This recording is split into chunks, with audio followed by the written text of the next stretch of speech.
Good afternoon, everyone. So, आपण third unit start केलेलं आहे already. So, standard protocols of embedded system. So, आपण serial communication protocol पाहत आहोत. त्याच्यामध्ये आपण RS-232 पाहिले, त्याच्यानंतर MAX 232, त्याच्यानंतर आपण बसचे प्रकार पाहिले ते I2C, CAN bus. Okay. त्याच्यानंतर today we are going to see SPI. Okay. So SPI means what? SPI is initially it stands for Serial Peripheral Interface. Okay, serial means so serial communication करतो. So the type of communication is serial. Okay, so where you are sending the data in one after another. Okay, peripheral is nothing but जे काही devices आपण 8051 ला main कंट्रोलरला connect करतो त्याला आपण peripheral म्हणतो. Okay, तर त्या पेरिफेरल डिव्हाइसेसचं कम्युनिकेशन करण्यासाठी हे सिरियल पेरिफेरल आहे. and interfacing is nothing but the connection between the peripheral devices and main microcontroller is nothing but interfacing. दोघांमध्ये जे काही कनेक्शन असते त्याला आपण इंटरफेसिंग म्हणतो. मग सिरियल पेरिफेरल इंटरफेस म्हणजे काय? असे जे काही एक्सटर्नल पेरिफेरल्स आहे जे की ज्याच्यामध्ये सिरियल कम्युनिकेशन होणार आहे त्याचं इंटरफेसिंग आपण हे मायक्रोकंट्रोलर सोबत करतो. That is the serial peripheral interface. Okay, मग हे काय आहे? सो त्याच्या नावातच आहे serial peripheral interface. therefore it supports for serial communication. therefore the bus protocol is serial. Okay, आतमध्ये जी काही डेटा ट्रान्सफर होणार आहे that data transfer is done in serial format. therefore it is serial bus protocol. it is fast, easy to use and simple. हे जे काही protocol आहे जे की कंट्रोलर मध्ये आणि तुमच्या पेरिफेरल मध्ये यूज करणार आहोत ते फास्टेस्ट कम्युनिकेशन प्रोव्हाइड करणार आहे आणि यूज करायला इझी आहे. So it contains only 4 wires. therefore the connection is easy. therefore it is easy to use and it is simple. Okay, it is widely used protocol and it is not standardized.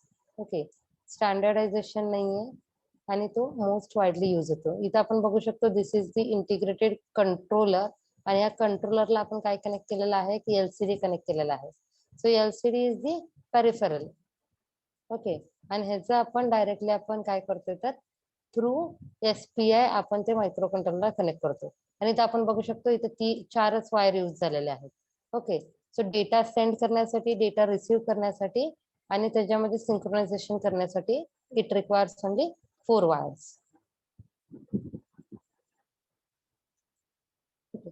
So it is 4 wire communication बस.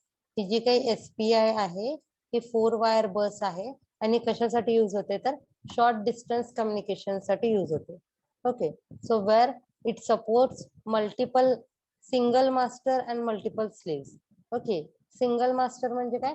जे काही तुमचं microcontroller आहे तो microcontroller will act as a master and slave are nothing but number of peripherals.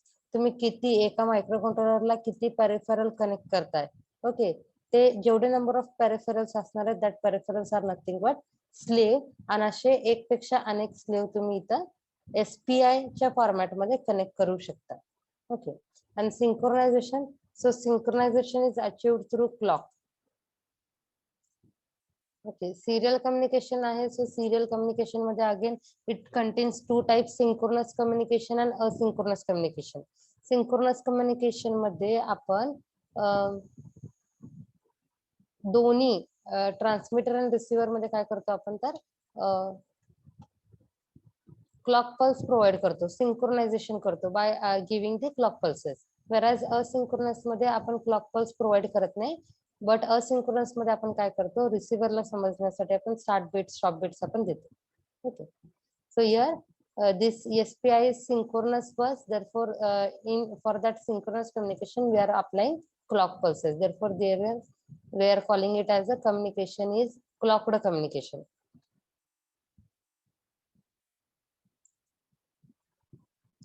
Okay. मग त्याचे capabilities काय आहेत, काय काय सपोर्ट करतं ते. So it supports full duplex communication. Okay, full duplex communication is nothing but both the transmitter and receiver. आता transmitter and रिसिव्हरच्या जागी आपण काय म्हणूया इथं, master and slave. Both master and slave, they can simultaneously send the data as well as they can receive the data. Therefore, it is full duplex communication where communication in both direction can done simultaneously. म्हणजे master आणि slave दोघं जण at a time data transmit सुद्धा करू शकतात आणि data receive सुद्धा करू शकतात. But the transmitted or received data may not be meaningful. May not be meaningful म्हणजे काय,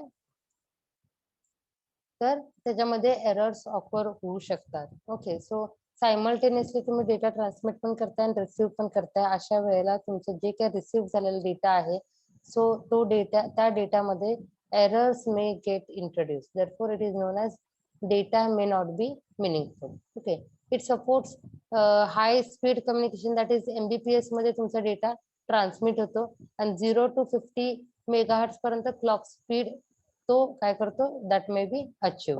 okay, it also transfers 4 to 16 bit characters. Okay, so जसं की आता आपण इथे बघितलं LCDचं एक्झाम्पल होतं. Okay, so this is LCD and for LCD it is showing the time. Okay, so these characters up to 4 bit, from 4 bit to 16 bit पर्यंत ते काय करू शकतात, कॅरेक्टर्स ट्रान्समिट करू शकतात किंवा कॅरेक्टर्स रिसीव्ह करू शकतात. Okay, and it supports multiple sleeve. Okay,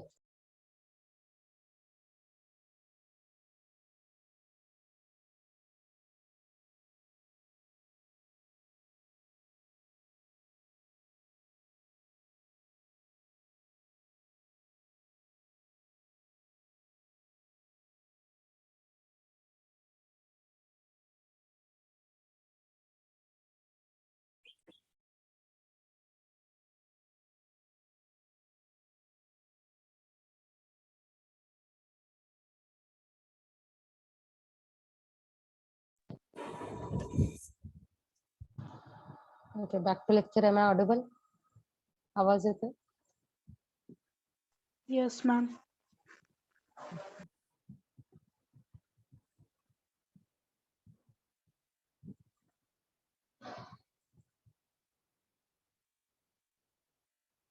Okay. So आता म्हटल्याप्रमाणे it supports multiple slaves means it contains one controller, one master and multiple peripherals at a time तुम्ही कनेक्ट करू शकता. ओके, जसं की मायक्रो कंट्रोलरला तुम्ही कीबोर्ड सुद्धा कनेक्ट करताय आणि अगेन तुम्ही LCD पण कनेक्ट करताय, ADC कनेक्ट करताय, DAC कनेक्ट करताय. तर ADC, DAC, LCD, कीबोर्ड हे काय झालं, पेरिफरल्स. ओके, म्हणजेच काय झाले तुमचे स्लेव्स आणि मायक्रो कंट्रोलर तो काय झाला तुमचा मास्टर. ओके, तसं तो मल्टिपल स्लेव कम्युनिकेशनला ते सपोर्ट करते. Okay. So this SPI is nothing but serial peripheral interface. It is a 4-wire serial interface आहे, त्याच्यामध्ये तुम्ही मायक्रो कंट्रोलर किंवा मायक्रो प्रोसेसर आणि पेरिफेरल डिव्हाइसेसच्या मध्ये तुम्ही ते कनेक्ट करू शकता. ओके, आता 4 वायर्स आहेत म्हणजे 4 कोणते कोणते सिग्नल्स आहेत, data in, data out, clock pulse आणि चिप सिलेक्ट. आता चिप सिलेक्ट कशासाठी आहे, आपण मल्टिपल स्लेव म्हणतोय. ओके नाही, slave number 1, slave number 2, for example this is slave 1, slave 2, slave 3. Okay, आता हे चिप सिलेक्टचं काम काय आहे, तर तो चिप सिलेक्ट करतो. सो स्लेव नंबर 1 सिलेक्ट करतो और स्लेव नंबर 2 और slave number 3. Okay, data in and data out कशासाठी आहे, data in the sense it is receiving data, data out is nothing but transmitting data. Clock pulse म्हणजे synchronous communication आहे. So controller मध्ये आणि peripheral devices मध्ये same synchronisation राहण्यासाठी clock signal आहे. तो क्लॉक सिग्नल काय करतो, तर सेम क्लॉक पल्सेस दोघांकडती कंट्रोलरला आणि तुमच्या स्लेव्हला तो प्रोव्हाइड करतो. आणि चिप सिलेक्ट कशासाठी आहे, तर चिप सिलेक्ट हे स्लेव्ह सिलेक्ट करण्यासाठी आहे. सो नंबर ऑफ स्लेव्स तुम्ही कनेक्ट करताय, तर कोणतं slave at a time on असणार आहे ते ह्या चिप सिलेक्ट वरनं सिलेक्ट होईल. Okay. So SPI bus is the master slave interface where two devices are communicated with one another, which is out of which one is referred as the master. Master एकच असणार आहे आणि slave हे अनेक असू शकतात. Okay. आता इथं हे एस क्लॉक, MOSI, MISO हे काय ते आपण बघूया. ऍक्च्युली डेटा इन आणि डेटा आउटला MOSI आणि MISO अशी नावं आहेत. ओके.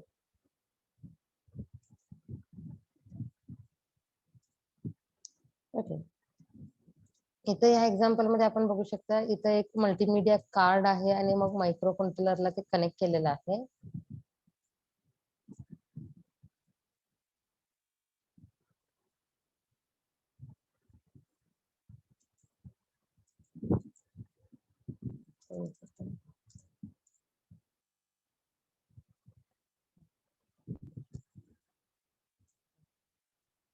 ओके. सो हे सिंक्रोनस आहे, त्याच्यासाठी आपण बघा इथं क्लॉक सिग्नल देतोय. So here is the clock signal provided. आणि जो काय म्हणूया ज्यांनी कम्युनिकेशन इनिशिएट करतं त्यांनी काय करतात, क्लॉक सिग्नल प्रोव्हाइड करताय.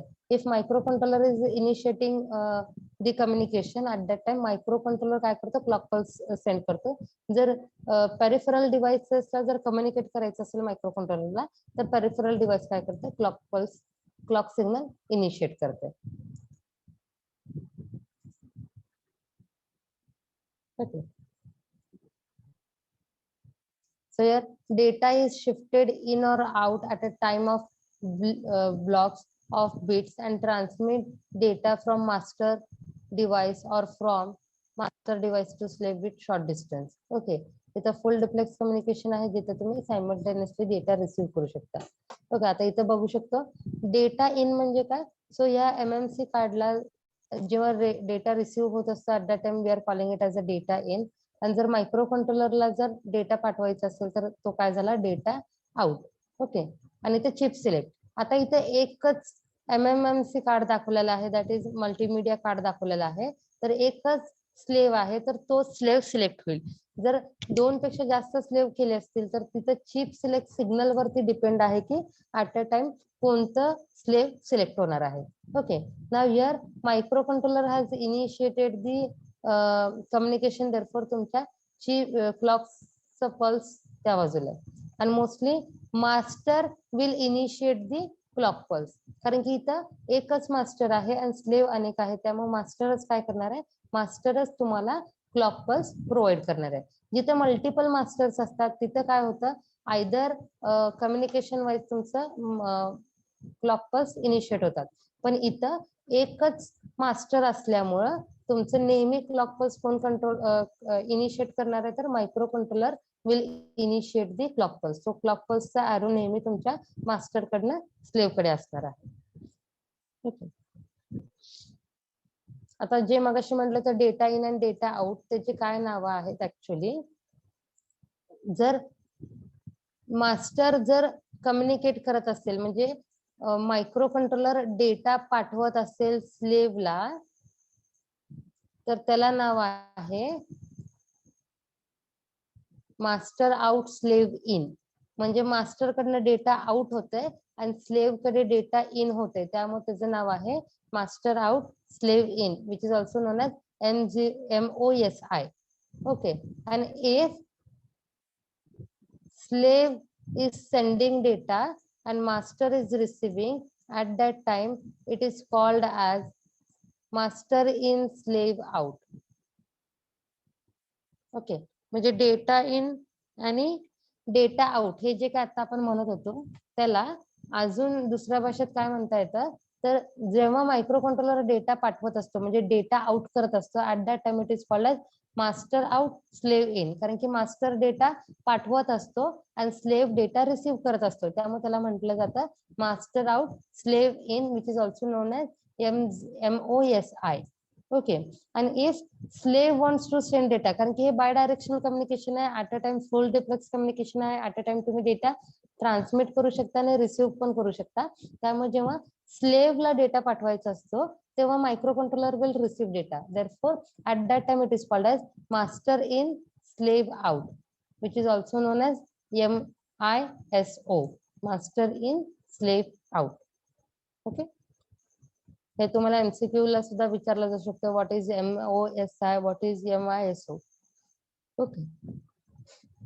Next is system clock. आता क्लॉक पल्स सिंक्रोनस कम्युनिकेशन साठी क्लॉक पल्स दिली पाहिजे. Therefore here it is system clock which is always given by master to slave. Clock pulse हे कोण जनरेट करणार आहे?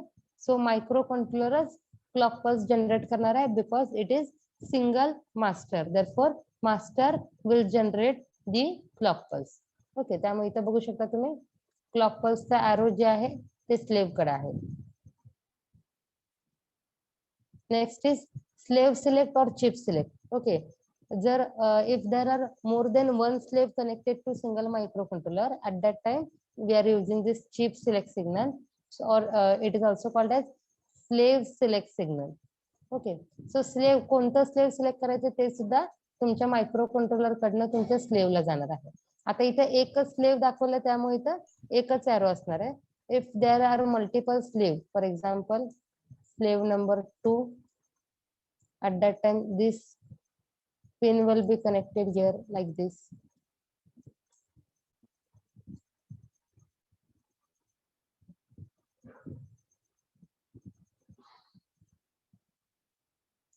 If it is slave number 3,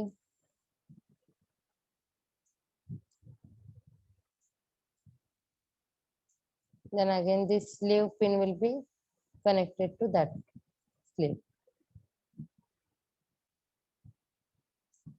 Okay. Likewise. So master asserts slave chip select line. मास्टरच काय करतो? मास्टरच कुठला slave पाहिजे तो slave तो मास्टर सिलेक्ट करतो आणि मास्टर जनरेट्स दी क्लॉक पल्स. आता म्हटल्याप्रमाणे हे सिस्टम क्लॉक मास्टरच इनिशिएट करतो, मास्टरच कम्युनिकेशन इनिशिएट केल्यामुळे मास्टरच काय करतो? क्लॉक जनरेट करतो. आणि shift register shift data in and data out. Okay. आता इथं जे काही मल्टिपल स्लेव्ह कनेक्टेड आहेत त्याच्यामध्ये जो काही डेटा आहे तो काय होतो? तुमचं शिफ्ट रजिस्टर टू रिसिव्ह होते.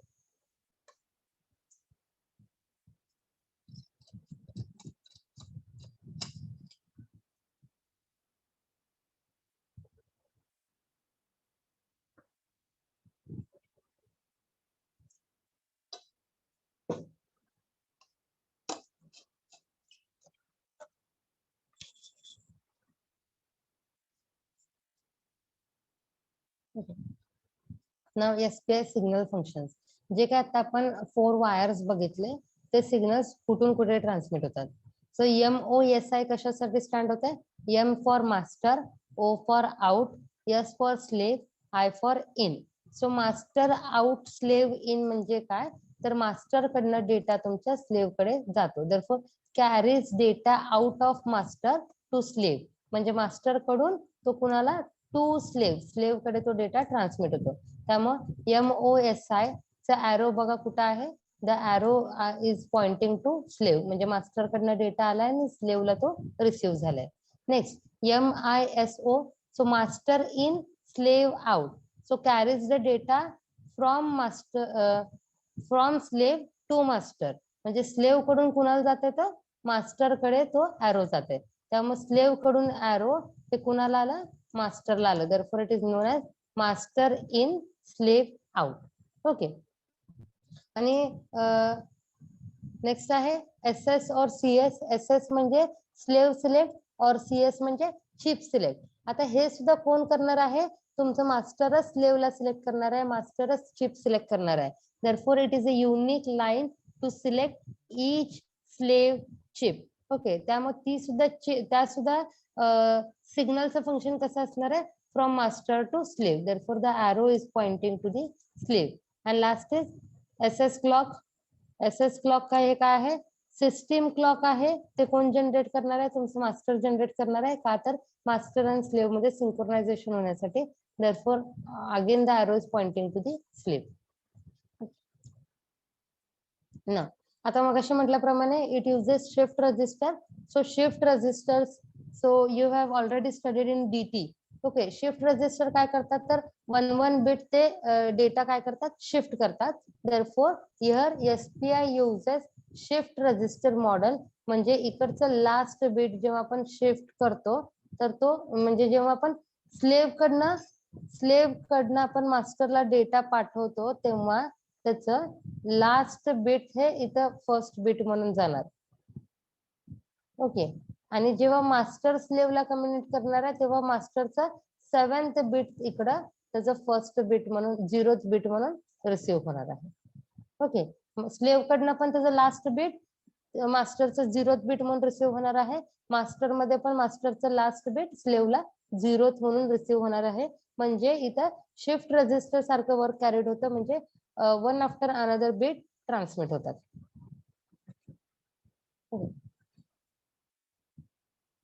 So it is also known as two bus configuration model. Why two bus configuration model?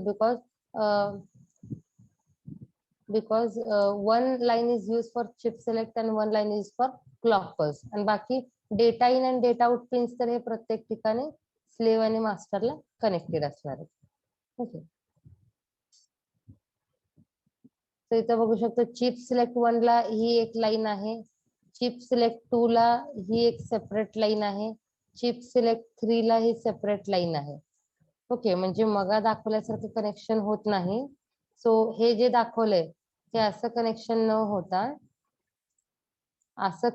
न होता प्रत्येक स्लेव्हला एक एक ऍक्टिव्ह लो पिन आहे. सो ऍक्टिव्ह लो म्हणजे काय, इथे SS1 बार आहे, SS2 बार, SS3 बार. तसंच तुम्हाला स्लेव्ह मध्ये दिसतंय SS बार, SS बार, SS बार. SS बार म्हणजे काय, ऍक्टिव्ह लो. आणि जेव्हा त्याच्यावरती 0 लेवल सिग्नल जाईल तेव्हा ते चिप सिलेक्ट होईल. सो आता ग्रीन कलरचा स्लेव्ह सिलेक्ट करण्यासाठी आपल्याला SS1 वरती 0 सिग्नल द्यायचा आहे. SS1 आणि SS2 वरती काय असणार आहे, हाय सिग्नल असणार. तरच तुमचा स्लेव्ह ग्रीन हे सिलेक्ट होईल. ब्ल्यू कलरचा स्लेव्ह सिलेक्ट करण्यासाठी SS2 पिन आपली 0 सेंड करायला लागणार आहे. त्याचं सिग्नल 1 आणि 3 वरती काय असणार आहे, it contains high signal. Okay, तरच तुमचं ब्ल्यू कलरचं स्लेव्ह सिलेक्ट होईल. लाईकवाईज पर्पल कलरचा स्लेव्ह. ओके, आणि डेटा ट्रान्समिशन साठी इन आणि आउट पिन डेटा आहेत आणि क्लॉक पल्स आहेत. ओके, सो असं सुद्धा वर्टिकल डायग्राम सुद्धा तुम्ही दाखवू शकता किंवा हॉरिझॉन्टल डायग्राम सुद्धा तुम्ही दाखवू शकता, जिथं नंबर ऑफ स्लेव्स हे एकाच मायक्रो कंट्रोलरला कनेक्टेड आहेत. त्याच्यामध्ये काही डाऊट आहे का कुणाला? कोणाला काही डाऊट आहे? Patil, Pathan, Jadhav, Omkar, hello ma'am. गोरे. हा बोला मॅम, ते मास्टरचे जे म्हणजे जे 7th बीट आहे ना, ते स्लेव्हला ऍज अ फर्स्ट बीट म्हणून ट्रान्सफर होते ना. हा इथं हा, मग ते 7th बीट म्हणूनच का ट्रान्सफर का होत नाही, फर्स्टच का होत? कारण की हे शिफ्ट रजिस्टर म्हणून यूज होते. शिफ्ट रजिस्टर मध्ये काय असतं, 8 बिट शिफ्ट रजिस्टर. आपला कधी पण डेटा आपण 8 बिट डेटा ट्रान्सफर करतो. Okay,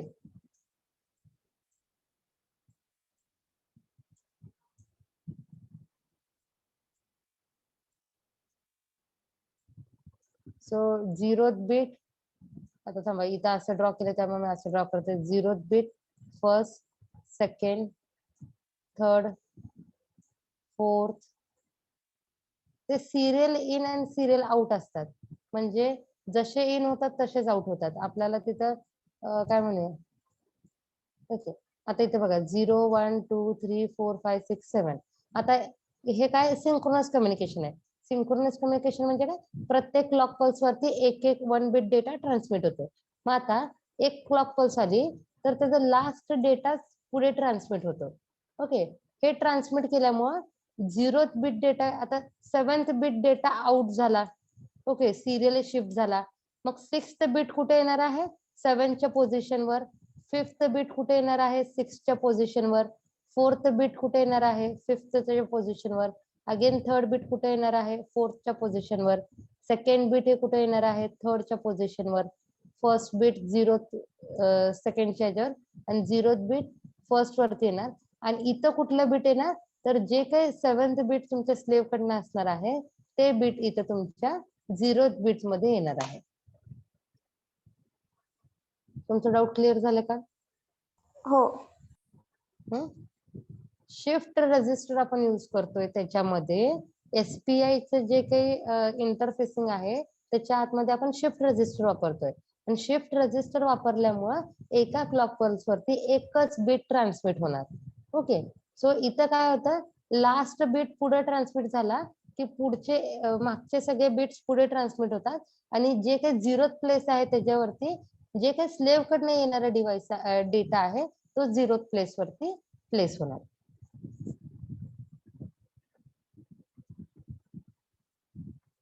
okay, so there is a no standard way. आता SPI च्या क्लॉक सिग्नल्सला आपण काय म्हणतो, there is a no standard way म्हणतो. काय म्हणतो तर there are 4 clocking modes. Okay, आता हे 4 क्लॉकिंग मोड्स कोणते आहेत तर 2 फेजेस आहेत आणि 2 पोलॅरिटीज आहेत. ओके, ते जे काही मोड्स आहेत 4 मोड त्यातले 2 फेज आणि 2 पोलॅरिटीज आहेत. म्हणजेच इथं काय होतं, master and selected slave must be in same mode. Okay, आता 3 स्लेव्ह कनेक्टेड आहेत, त्यामधल्या सेकंड स्लेव्ह आणि मास्टर सोबत कम्युनिकेशन चालू आहे. तर 2 फेज आणि 2 पोलॅरिटीज मधलं एकच कुठलं तरी मोड दोघांमध्ये सिलेक्टेड असलं पाहिजे. Okay, so during transfer between slave A and slave B, master must configure clock to slave A clock. मग स्लेव्ह A सिलेक्ट करायचं, तिथे ट्रान्समिट करायचं, मग त्याला परत डिसिलेक्ट करायचं. म्हणजे समजा स्लेव्ह A आणि स्लेव्ह B, ओके, या दोघांसोबत पण मास्टरला कम्युनिकेट करायचं आहे. तर मास्टर काय करेल, इनिशियली मास्टर पहिले A ला सिलेक्ट करेल. ओके, देन त्याला क्लॉक पल्स पाठवेल. मग त्यांच्या दोघांमध्ये सिंक्रोनाइज झाल्यानंतर ना तो काय करेल, A ला सिलेक्ट करून मग त्याचा डेटा ट्रान्समिट करेल. डेटा ट्रान्समिट झाल्यानंतर ना ही जी काही चिप सिलेक्ट सिग्नल आहे ते चिप सिलेक्ट सिग्नल रिमूव्ह करेल. ओके, आता तो काय करेल, तो स्लेव्ह B सोबत तो काय करेल, क्लॉक पल्स तो काय करेल, मॅच करेल. क्लॉक पल्स मॅच केल्यानंतरच मग तो काय करेल, B हे स्लेव्ह सिलेक्ट करेल, त्याला डेटा पाठवेल आणि डेटा पाठवल्यानंतर ना मग त्याला काय करेल, डिसिलेक्ट करेल. म्हणजे मास्टर काय करतं, मास्टर कॉन्फ्युगर करतं क्लॉक पल्सेस. म्हणजे एकच क्लॉक पल्स सगळ्यांसोबत यूज होत नाही. सो इथं बघा हे जे काही 4 क्लॉकिंग मोड सांगितलेले आहेत त्या 4 क्लॉकिंग मोड मधले इथं बघू शकतो, configure clock to the slave A clock mode, configure clock to the slave B clock mode. म्हणजे ज्या मोड वरती तुमचे स्लेव्ह ऑपरेट करत असतात ते क्लॉक मोड तुमचं मास्टर काय करतं, कॉन्फ्युगर करतं. ओके, त्यामुळे इथं स्टँडर्ड वे नाहीये, एकच क्लॉक पल्स सगळीकडे यूज होत नाही. नाव फीचर्स. सो फीचर्स मगाशी म्हटल्याप्रमाणे तो फुल ड्युप्लेक्स कम्युनिकेशन सपोर्ट करतोय. Simultaneously it can transmit the data as well as it can receive the data. Okay, provides higher throughput. Then second, next, hardware interfacing is simple. Okay, hardware interfacing म्हणजे जे काही wires आहेत, okay, 4 wires communication असल्यामुळं in आणि out wire तिथंच आपण connect करतो. जसं की बघा स्लेव्ह 1 क्लॉक पल्सला क्लॉकचीच वायर कनेक्ट करणार आपण. देन मास्टर आउटपुट असेल आणि स्लेव्ह इन असेल तर तेच वायर आपण प्रत्येक ठिकाणी कनेक्ट करणार. स्लेव्ह आउटपुट असेल आणि मास्टर इन असेल तर तेच वायर आपण त्याला कनेक्ट करणार. फक्त चेंज काय होत आहे, चिप सिलेक्ट वायर्स फक्त चेंज होतात. Therefore hardware configuration is simple. Then simple 4 wire communication आहे आणि डेटा ट्रान्सफर तो 100 MBPS पर्यंत तो करू शकतो. ओके, सॉरी नॉट 100, 10 MBPS पर्यंत डेटा ट्रान्सफर करू शकतो. It operates on low power and circuit requirement is less. Okay, next is advantage and disadvantages. First, it is point to point communication. Okay, जर specific slave select केल्यानंतर ना त्याच स्लेव्हचं master सोबत communication होते, म्हणजे तिथं पॉइंट टू पॉइंट कम्युनिकेशन आहे. जर 3 स्लेव्ह असतील, 3 मधला एक स्लेव्ह ऍक्टिव्ह असेल तर त्याच स्लेव्हचं कम्युनिकेशन तुमच्या मास्टर सोबत होतं. Therefore it is point two point communication. Next, easily allows streaming and constant flow data in flow. Okay, point two point communication असल्यामुळं तिथं तुमचा डेटा हा कॉन्स्टंटली मास्टर कडून स्लेव्ह कडे आणि स्लेव्ह कडून मास्टर कडे फ्लो होतोय. नो ऍड्रेसिंग इन प्रोटोकॉल, आपल्याला प्रत्येक स्लेव्हला ऍड्रेस द्यायची गरज नाहीये. तिथं आपण directly chip select line use करतोय. सो ज्या पिन वरती ऍक्टिव्ह लो सिग्नल असेल ती पिन ज्या स्लेव्हला कनेक्ट केलेली आहे तो स्लेव्ह काय होतो, ऍक्टिव्हेट होतो. त्यामुळे तोच slave at a time data पाठवतो. प्रत्येक स्लेव्हला ऍड्रेस द्यायची गरज नाही. Okay, broadly supported. Then again full duplex data आहे. Higher output as compare to I2C. Higher output म्हणजे काय, मॅक्झिमम डेटा स्पीड ह्याचा मॅक्झिमम आहे as compare to I2C. Very simple hardware interfacing.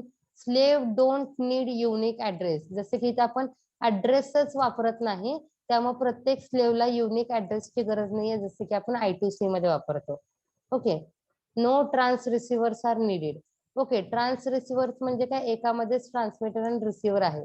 Okay, इथं तुमचा स्लेव्ह ट्रान्समीटर म्हणून सुद्धा act होतो आणि रिसिव्हर म्हणून सुद्धा ऍक्ट होतो. स्पेशल ट्रान्स रिसिव्हरची किटची गरज नाहीये आणि it uses only 4 wires. So these are the advantages of your SPI. Okay, आणि डिसएडव्हान्टेज काय आहे, स्लेव्ह सिलेक्ट किंवा चिप सिलेक्ट आहे ते मल्टिपल स्लेव्ह असल्यामुळे मोर कॉम्प्लेक्स होते.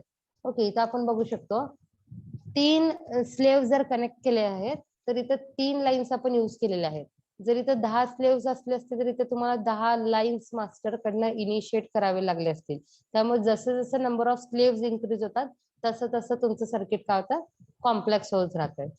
Next, no acknowledgement, can't tell if the clocking is garbage. Okay, is garbage, in garbage म्हणजे काय, जर तुमचं क्लॉक सिग्नल हे स्लेव्हला कनेक्ट झालं नाही तर तिकडून तुम्हाला एक्नॉलेजमेंट भेटत नाही. एक्नॉलेजमेंट भेटलं नाही तर पुढचं कम्युनिकेशन होत नाही. Okay, no inherent arbitration. Arbitration म्हणजे काय, अगेन क्लॉक सिग्नल न भेटल्या म्हणजे काय डेटा कम्युनिकेशन होणार आहे, that will be waste. And no flow control. No flow control म्हणजे काय, जर स्लेव्हचं स्पीड हे मास्टरला माहित नसेल, आता आपण काय म्हणतो 10 MBPS पर्यंत आपण डेटा पाठवतो. ओके, 10 MBPS म्हणजे काय, 10 मेगाबिट्स डेटा तुम्ही पर सेकंडला ट्रान्समिट करता. जर स्लेव्हची तेवढी रिसिव्हिंग कॅपॅबिलिटी नसेल तर तुमचं तिथं काय होणार आहे, कंजेशन ऑफर होणार आहे. कंजेशन म्हणजे काय, कोलिजन ऑफर होणार आहे. जर तो 10 MBPS डेटा सायमल्टेनियसली रिसिव्ह करू शकत नसेल, त्याचं स्पीड फक्त 1 MBPS असेल, तर ट्रान्समीटर जर 10 MBPS ने डेटा ट्रान्समिट होत असेल तर मध्ये काय होणार आहे, डेटा कोलिजन होणार, डेटा ट्रॅफिक होणार, एकमेकांसोबत ते बिट्स काय होणार, आदळणार आणि ते एकमेकांसोबत मिक्स होणार. Okay, that is the disadvantage. आता SPI आपण कुठे कुठे यूज करतो, सो SPI आपण मोस्टली जिथे जिथे मायक्रो कंट्रोलर पेरिफेरल सोबत कनेक्ट करतो तिथे तिथे सगळीकडे आपण SPI यूज करतो, जसं की LCD, sensors. So micro controller आणि सेन्सर जर आपण कनेक्ट करत असेल तर तिथे आपण SPI यूज करतो, जसं की temperature sensor, pressure sensor. ADC, DAC जर आपण मायक्रो कंट्रोलरला कनेक्ट करत असेल तर तिथे आपण SPI यूज करतो. Touch sensor, video game controller, radio, audio video course, digital potentiometers, video games, flash, EPROM memory, real time clock, LED, LCD, MMMC card म्हणजे तुमचे मेमरीचे कार्ड, SD कार्ड आणि असे वेगवेगळे चिप्स जे आहेत ते आपण SPI थ्रू मायक्रो कंट्रोलरला कनेक्ट करू शकतो. ऍज वेल मायक्रो कंट्रोलर्स जे काही काही मायक्रो कंट्रोलरच्या स्वतःमध्येच इनबिल्ट SPI फीचर असतं. ओके, सो त्याच्या इनबिल्ट SPI फीचर असल्यामुळे डायरेक्टली तुम्ही हे पेरिफेरल्स त्याला कनेक्ट करू शकता. आणि जे काही पेरिफेरल्स आहेत त्याच्यामध्ये इनबिल्ट स्लेव्हचे सॉफ्टवेअर असतात. सो डायरेक्टली जेव्हा मायक्रो कंट्रोलर तुम्ही स्लेव्हला कनेक्ट करता तेव्हा ते कनेक्ट होतात. SPI मध्ये कोणाला काही अडचण आहे का, कळाले का what is SPI? Yes ma'am. Okay, next is parallel communication protocol. आता आधी एवढे जे बघितले ते आपण I2C, CAN, USB नंतर ना आज आपण SPI बघितले, हे सगळे काय ते सिरियल कम्युनिकेशन प्रोटोकॉल होते. सिरियल कम्युनिकेशन म्हणजे काय, एका क्लॉक पल्स वरती एकच बिट ट्रान्समिट होणार. आता पॅरलल कम्युनिकेशन प्रोटोकॉल म्हणजे काय, एका क्लॉक पल्स वरती 8 बिट डेटा किंवा 16 बिट डेटा, 32 बिट डेटा, जेवढी तुमच्या त्या बसची कॅपॅसिटी आहे तेवढे बिट्स ऍट अ टाइम काय होतात, ट्रान्समिट होतात. दरफोर पॅरलल कम्युनिकेशन प्रोटोकॉल म्हटलं की ते तुमचा डेटा हा पॅरलली ट्रान्समिट होतोय. Okay, so parallel communication port वरनं पॅरलल बस आपण यूज करतो, आणि त्या पॅरलल बस कोणत्या आहेत, तर PCI आणि PCI-X are the 2 common parallel communication bus. PCI म्हणजे पेरिफेरल कंपोनंट इंटरकनेक्ट. ओके, म्हणजे वेगळे वेगळे कंपोनंट्स जे आहेत पेरिफेरलचे ते एकमेकांना या बस थ्रू आपण काय करतो, इंटरकनेक्ट करतो. त्यामुळे त्याचं नाव आहे पेरिफेरल कंपोनंट इंटरकनेक्ट. ओके, त्यातलं फर्स्ट बघूया PCI. सो PCI हे काय आहे, पेरिफेरल कंपोनंट इंटरकनेक्ट. हे काय करतं, तर वेगळे वेगळे चिप, मायक्रो प्रोसेसर, मेमरी हे एकमेकांना कनेक्ट करण्यासाठी ही पेरिफेरल PCI बस आहे. ही हाय परफॉर्मन्स बस आहे. हाय परफॉर्मन्स म्हणजे काय, त्याची स्पीड ही जास्त आहे.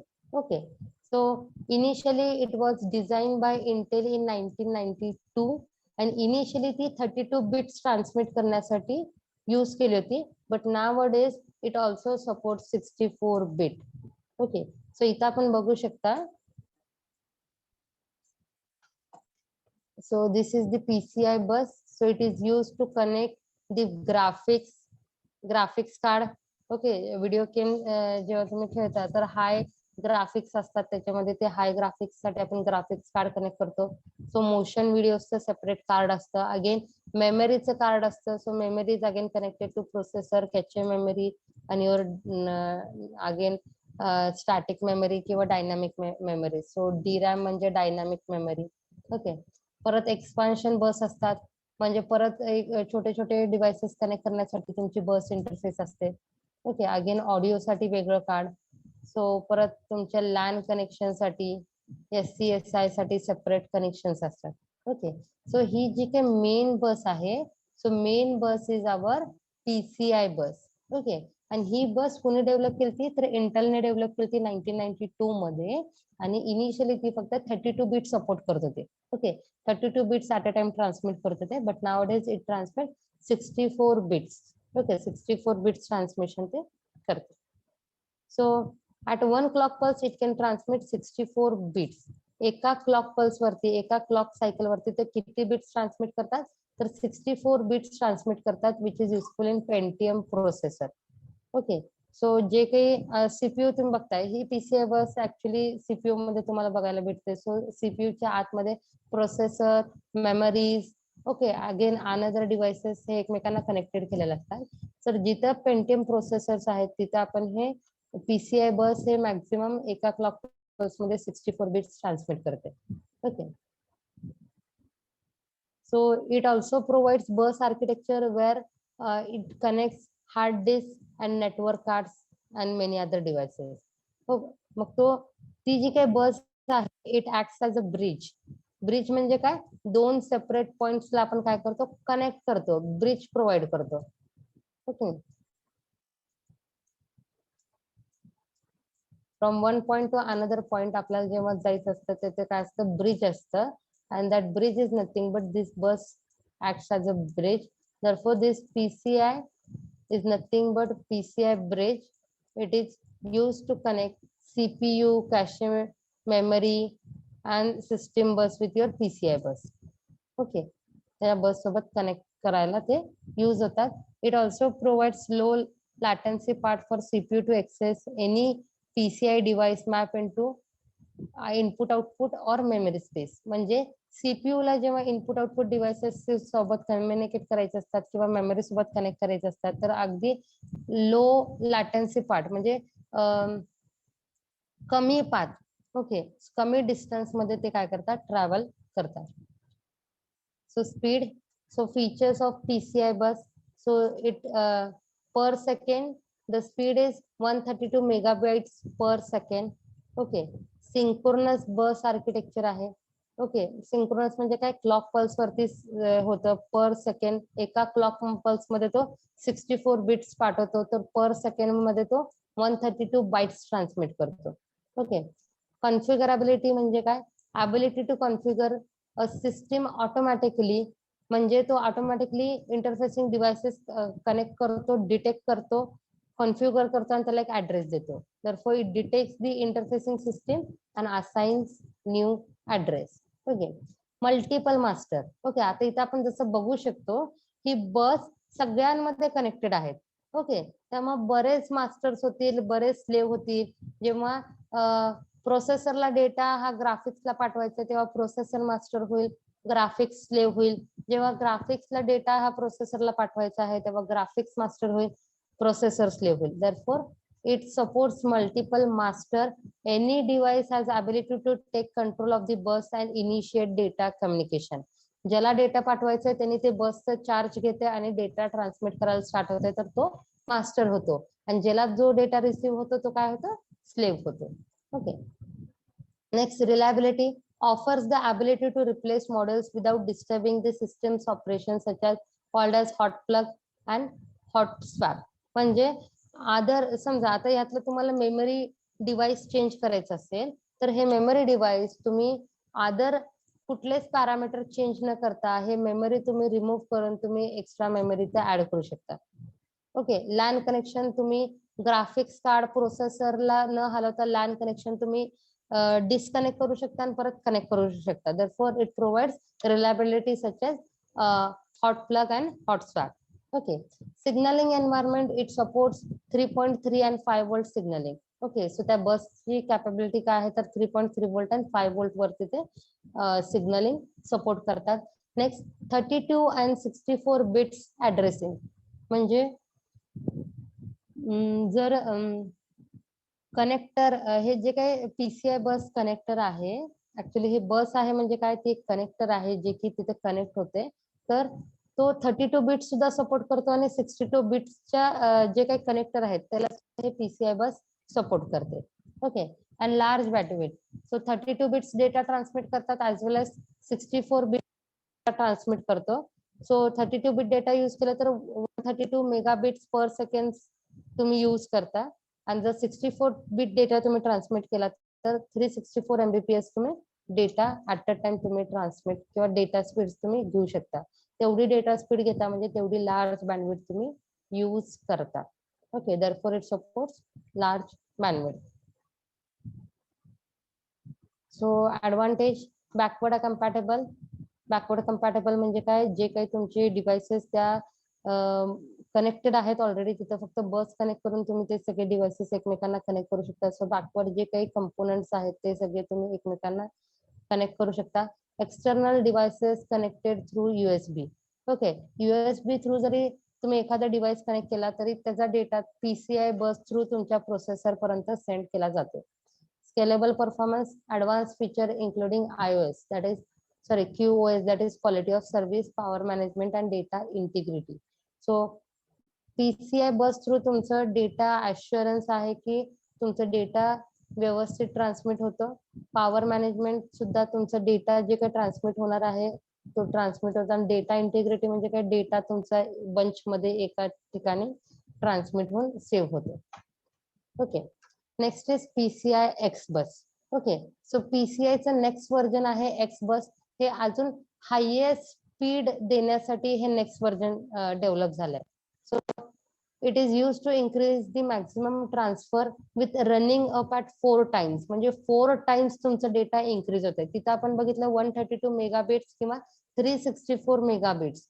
ओके, तर इथं त्याच्यापेक्षा पण 4 टाइम्स डेटा रेट तुमचा पीसीआय एक्स मध्ये ट्रान्समिट होतो. Okay, it enhance 32 bit PCI local bus for higher bandwidth. Okay, so 32 bit bus use होतं आणि here it gives 1.06 gigabytes per second. ओके, पीसीआय बस मध्ये आपण काय करत होतो तर MBPS पर्यंत आपण डेटा ट्रान्समिट करू शकत होतो, पण पीसीआय एक्स मध्ये आपण गिगाबाइट्स मध्ये आपण काय करतो, डेटा ट्रान्समिट करू शकतो ऍज कम्पेअर टू 133 बिट्स. हे जे काही पीसीआयचं स्टँडर्ड होतं, पीसीआयचं 32 बिट्स इथे आपण बघतो 32 बिट साठी किती रेट आहे 132 MBPS 132 किंवा 133 म्हणा. सो 133 MBPS हे स्टँडर्ड PCI साठी होतं, पण PCI X साठी किती आहे 1.06 gigabytes हे 32 बिट ऑपरेटिंग चॅनल असणार आहे. Okay, it improves the fault tolerance of PCI. Fault tolerance म्हणजे जर डेटा तुमचा ड्यू टू फॉल्ट टॉलरन्स जर एरर रिसीव्ह झाले तर ते तो इथं इम्प्रूव्ह करतो. Most 32 bit PCI cards functions properly in 64 bit PCI X slot. म्हणजे जे काही जुने PCI कार्ड होते 32 बिटचे ते सेम कार्ड तुम्ही 64 बिट PCI X च्या स्लॉट मध्ये सुद्धा प्रॉपरली फंक्शन होतात. फक्त काय होतात the speed will be limited to the clock frequency of slowest card. म्हणजे आता 32 बिट PCI चं जे काही स्पीड आहे ते स्पीड तुमच्या 64 बिटला येणार नाही. जर 64 बिट PCI X च्या स्लॉट मध्ये हे 32 बिटचं स्लॉट आपण कार्ड त्याच्यामध्ये इन्सर्ट केलं तर तो कमी स्पीडच त्याला देणार. ओके, मग हे PCI X बस कशासाठी डेव्हलप झाली तर हाय बँडविड्थ साठी झाली, ऍज वेल एज इथरनेट साठी झाली, गिगाबिट इथरनेट साठी, आणि फायबर चॅनल वरती जे आपण हाय डेटा सेंड करतो किंवा अल्ट्रा 3 SCSI चॅनल साठी हाय स्पीड डेटा कम्युनिकेशन साठी आपण PCI X बस ही आपण इंट्रोड्यूस केली. ओके, आणि PCI X बस प्रोटोकॉल ही काय असणार आहे इफिशियंटली ऑपरेट होतं आणि मोर बँडविड्थ यूज होतं at the same clock frequencies. Next is infrared data association. हे आपण नेक्स्ट लेक्चर मध्ये बघूया. Okay, IRDA and then ZigBee and Bluetooth and ZigBee 3 point राहतात ह्या ZigBee. ओके, हे 3 पॉइंट आपण नेक्स्ट लेक्चर मध्ये कन्वर्ट करू. मग आज काय बघितलं बघा, आज आपण SPI बघितलं. SPI नंतर ना PCI आणि PCI-X हे 3 प्रोटोकॉल बघितले, ज्यातले SPI हे सिरियल प्रोटोकॉल होता आणि PCI हे काय आहेत पॅरलल बस प्रोटोकॉल आहेत. त्याच्यामध्ये कोणाला काही डाऊट आहे का? No ma'am. ओके, सो हे जे नोट्स मी शेअर करते, सो हे नोट्स काय होतात परत एकदा अपग्रेड होत असतात. त्यामुळे जेव्हा मी तुम्हाला PDF फाईल पाठवेल ते PDF file will be the final file. Okay, आणि जेव्हा तुम्हाला मी हे PPT सेंड करते त्याच्यामध्ये परत अपग्रेड होत असतात. ओके,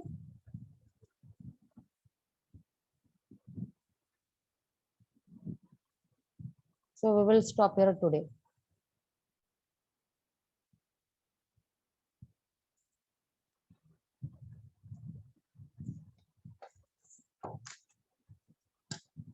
कोणाला काही डाऊट वगैरे असतील तर विचारत जावा.